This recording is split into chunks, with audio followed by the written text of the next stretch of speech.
Full Moon sale காலை 9 மணியிலிருந்து இரவு 12 மணி வரை ஜூலை 29 ஒரு நாள் மட்டும். தற்போதைய அண்மை செய்தி. சென்னை கோயம்பேடு கழிவுநீர் சுத்திகரிப்பு நிலையத்தில் முதலமைச்சர் விஜய் நேரில் சென்று ஆய்வு மேற்கொண்டு வருகிறார்.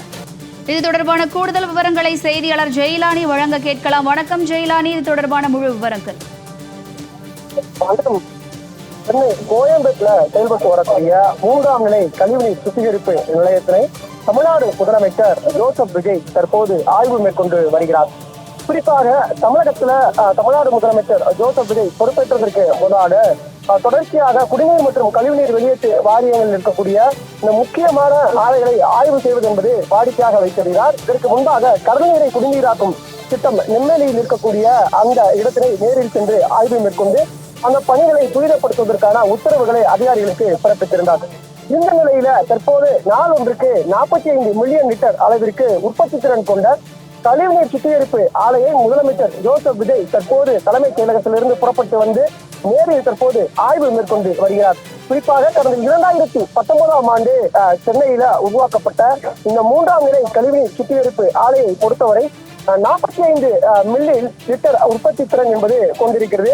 குறிப்பாக கடந்த 7 ஆண்டுகளாக செயல்பட்டு வரக்கூடிய இந்த சுத்திகரிப்பு நிலையத்துல தற்போது பின்பற்றப்படக்கூடிய அந்த சுத்திகரிப்பு நடைமுறைகள் என்ன, அவர்களுடைய செயல்பாடுகள் எப்படி இருக்கிறது, அது மட்டுமல்லாமல் அந்த கழிவுநீர் சுத்திகரிப்புடைய அந்த இயந்திரங்களுடைய திறன் எவ்வாறு இருக்கிறது என்பது தொடர்பாக அதிகாரியுடன் அவர் விரிவாக கேட்டறிந்து வருகிறார்.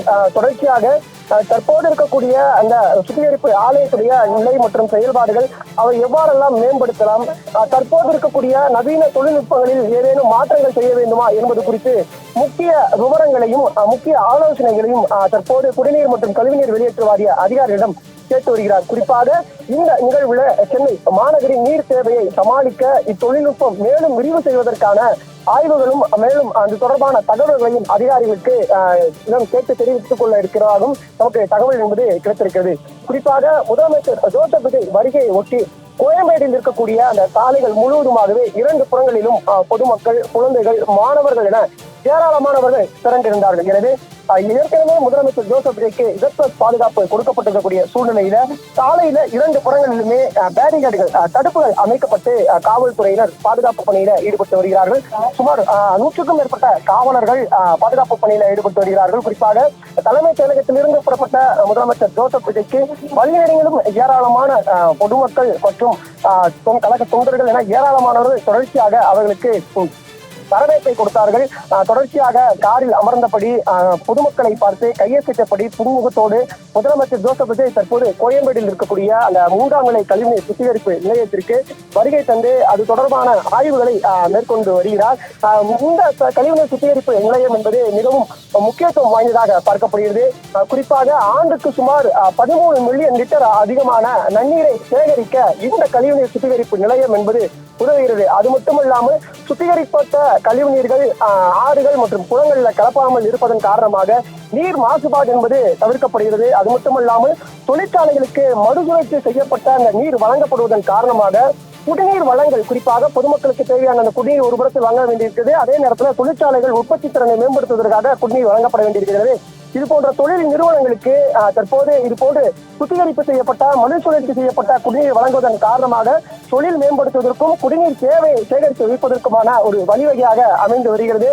இந்த நிலையில்தான் தற்போது அந்த 3ஆம் நிலை கழிவுநீர் சுத்திகரிப்பு நிலையத்தினை தமிழ்நாடு முதலமைச்சர் ஜோசப் விஜய் ஆய்வு மேற்கொண்டு அதிகாரிகளிடம் தற்போது இருக்கக்கூடிய நிலைமை குறித்து கேட்டு வருகிறார். குறிப்பாக நாள் ஒன்றுக்கு 45 MID அளவிற்கான அந்த கழிவுநீர் தொழில்நுட்பத்தை பயன்படுத்தி குடிநீராக தூய்மையான நீராக மாற்றுவதற்கான திறன் கொண்டது. ஒரு ஆண்டிற்கு ஒட்டுமொத்தமாக 120 MID அளவிற்காக அந்த சுத்திகரிப்பு என்பது செய்ய முடியும்.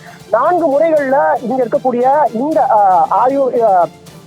கழிவுநீர் சுத்திகரிப்பு நிலையங்கள் இருக்கக்கூடிய இயந்திரங்களை பயன்படுத்தி அந்த கழிவுநீர் சுத்திகரிக்கப்படுகிறது. குறிப்பாக குப்பைகள் மற்றும் பிற கழிவுகள் முழுவதுமாக அகற்றப்படும். அதற்கு பிறகாக உயிரியல் முறையில கழிவுகள் சிதைக்கப்பட்டு அதற்கு பிறகாக அங்கிருக்கக்கூடிய சில கெமிக்கல்கள் அவுட் ஆஸ்மெட்டின் என்று சொல்லக்கூடிய அந்த முறைப்படி சுத்திகரிக்கப்படுகிறது. இறுதியாக ஒசோனேஷன் என்று சொல்லக்கூடிய கிருமி நாசினி ஆகியவை பயன்படுத்தி அந்த நீர் என்பது சுத்திகரிக்கப்படுகிறது. இங்கு சுத்திகரிக்கப்படக்கூடிய இந்த மறுசுழற்சி செய்யப்பட்ட நீர் என்பது தொழிற்சாலைகளுக்கு அனுப்பப்படுகிறது. நேரடியாக குழாய்கள் மூலமாக இருக்காட்டுக்கோட்டையில் இருக்கக்கூடிய சிப்காட் மற்றும் ஸ்ரீபெரும்புத்தூர், ஓரகடம் தொழிற்பேட்டைகள் உள்ளிட்ட இந்த தொழிற்சாலைகளுக்கு அங்கு பயன்படுத்தக்கூடிய அந்த தொழில் நிறுவனங்களுக்காக இந்த மறுசுழற்சி செய்யப்பட்ட நீர் என்பது வழங்கப்படுகிறது. குறிப்பாக ஒரு ஆண்டுக்கு நாம் முன்பு கூறியது போன்றுதான் ஒட்டுமொத்தமாக 13,000 மில்லியன் லிட்டருக்கு அதிகமான நன்னீரை சேகரிக்கக்கூடிய திறன் இந்த இயந்திரங்களுக்கு இருக்கிறது. எனவே நவீன தொழில்நுட்பத்தை பயன்படுத்தி இவற்றை எவ்வாறு மேம்படுத்தலாம் என்பது தொடர்பான ஆலோசனைகளையும் தற்போது இருக்கக்கூடிய திறன்கள் குறித்தும் தற்போது தமிழ்நாடு முதலமைச்சர் ஜோசப் விஜய் அதிகாரிகளிடம் கேட்டறிந்து வருகிறார். வினிதா,